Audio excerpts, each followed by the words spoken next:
सो hi everyone, ये topic है Pataliputra university के उन सारे स्टूडेंट्स के लिए जिनका यूजी हो या पीजी हो। यानी कि यूजी में चाहे वो 2023 से 27 वाले स्टूडेंट हो या पीजी के 2023 से 25 वाले स्टूडेंट हो। यहाँ पे क्या है कि 2023 से 27 वाले जो स्टूडेंट है इनका 8 सेमेस्टर है। सेमेस्टर 1 2 3 4 5 6 7 8 ऐसे। तो हर सेमेस्टर से पहले एक मिड सेमेस्टर कह लीजिए या मिड एग्ज़ाम, उसमें क्या है 30 नंबर का इंटरनल एग्ज़ाम है।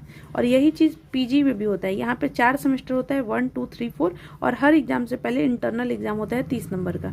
इस इंटरनल एग्ज़ाम में मान लीजिए 2 क्वेश्चन आपको कॉलेज में लिखना होता है, कुछ वाइवा होता है, कुछ ऐप से अटेंडेंस में मार्क्स मिलता है, बिहेवियर में मार्क्स मिलता है, ऐसे करके 30 नंबर अलॉट किया जाता है।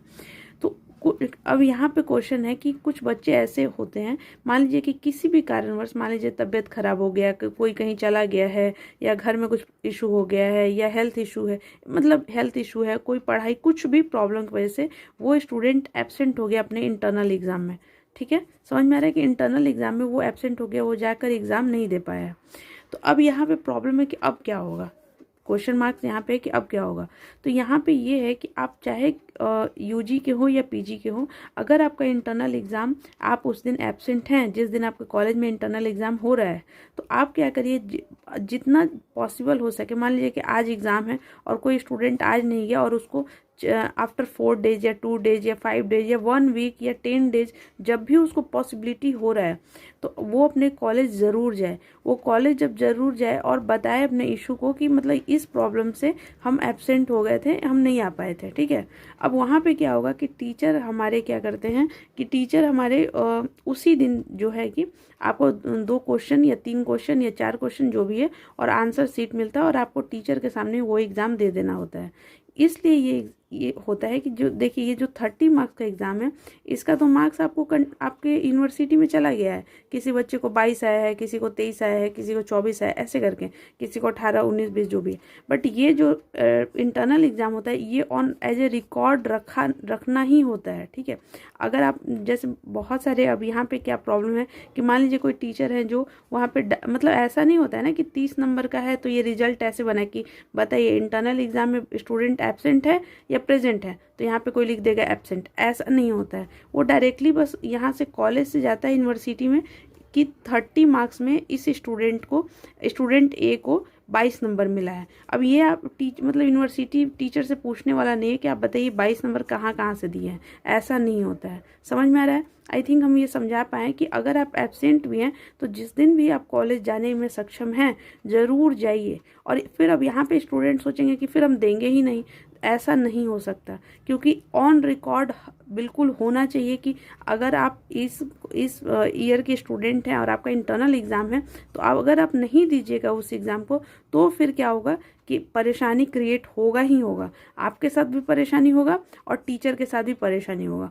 इसलिए क्योंकि अगर आप एब्सेंट होते हैं और मान लीजिए कि आपको मतलब मार्क्स मिला हुआ है 20 22, और अगर उस पर कोई क्लेम करता है तो फिर ये हो जाएगा कि आपको मार्क्स कैसे मिला है। तो आप ज़रूर जाके एग्ज़ाम दीजिए, क्योंकि देखिए क्या होता है, इंटरनल एग्ज़ाम कॉलेज के ऊपर डिपेंड होता है।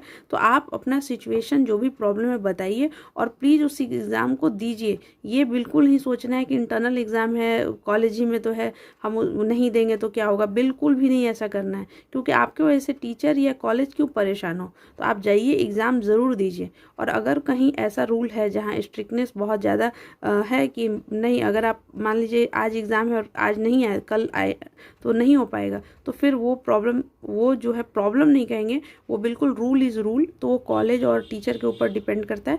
बट जितना पॉसिबल हो सकता है कि अब ये मत सोच लीजिएगा कि जब यूनिवर्सिटी जो वो 70 मार्क्स का एग्ज़ाम लेगा, उसमें भी आज एग्ज़ाम नहीं दिए और 2 दिन के बाद जाके कह रहे हैं कि आज मेरा एग्ज़ाम ले लीजिए। ऐसा नहीं होता है। इंटरनल एग्ज़ाम में इसलिए मतलब थोड़ा सा फ्लेक्सिबिलिटी मिल भी जाता है, क्योंकि ये एग्ज़ाम कॉलेज में ही होता है और हमारे ही टीचर लेते हैं। समझ में आ रहा है? अब इसका मतलब ये मत सोच लीजिएगा कि जो 70 नंबर का एग्ज़ाम है, आज हम सोए रह रहे हैं और कह देंगे मेरा तबीयत ख़राब था, 5 दिन बाद एग्ज़ाम ले लीजिए मेरा। ऐसा बिल्कुल भी नहीं चलेगा। समझ में आ रहा है? तो इंटरनल एग्ज़ाम में ऐसा होता है कि अगर प्रॉब्लम है तो आप प्लीज़ जाइए, उस प्रॉब्लम को अपने टीचर के सामने प्रेजेंट कीजिए और बताइए कि ड्यू टू दिस आप एग्ज़ाम नहीं दे पाए। ये नहीं हो आप लोग एग्ज़ाम मत छोड़िए, ये प्लीज़ अपील है, क्योंकि अभी रूल रेगुलेशन बहुत स्ट्रिक्ट है। आप समझने का कोशिश नहीं कर रहे हैं आप लोग। अटेंडेंस और क्लास में जाना और सब कुछ को समझना, अच्छे से पढ़ना, सिलेबस को पढ़ना, आंसर राइटिंग करना, ये सब सीखिए, क्योंकि अब पाटलिपुत्र यूनिवर्सिटी, खैर अभी पाटलिपुत्र यूनिवर्सिटी पहले वाला नहीं है। तो आई थिंक देखने में तो ये बहुत ही ऐसे बहुत ख़राब लग रहा है, बट हमको जो समझाना था वो हम समझाएं। और प्लीज़ अगर आप लोग को ये चैनल अच्छा लगता है, अगर इन्फॉर्मेशन आपको लगता है कि बहुत कम टाइम पे इन्फॉर्मेशन हम दे पाते हैं, तो उसमें क्या होता है कि आप सपोर्ट कीजिए, चैनल को सब्सक्राइब कीजिए, लाइक और कमेंट कीजिए, ताकि यूट्यूब जो है और सारे स्टूडेंट्स के साथ शेयर करे। Thank you so much. I wish आपका ये डाउट क्लियर हुआ होगा। और भी अगर आपको डाउट है तो कमेंट सेक्शन बिल्कुल ओपन है आपके लिए। आप बताइए कि वीडियो कैसा लगा, आपको और क्या चीज़ चाहिए, और क्या चीज़ कौन से टॉपिक पर और वीडियो लाया जाए। So thank you so much, wish all the best. I really waiting for your comment. Thank you.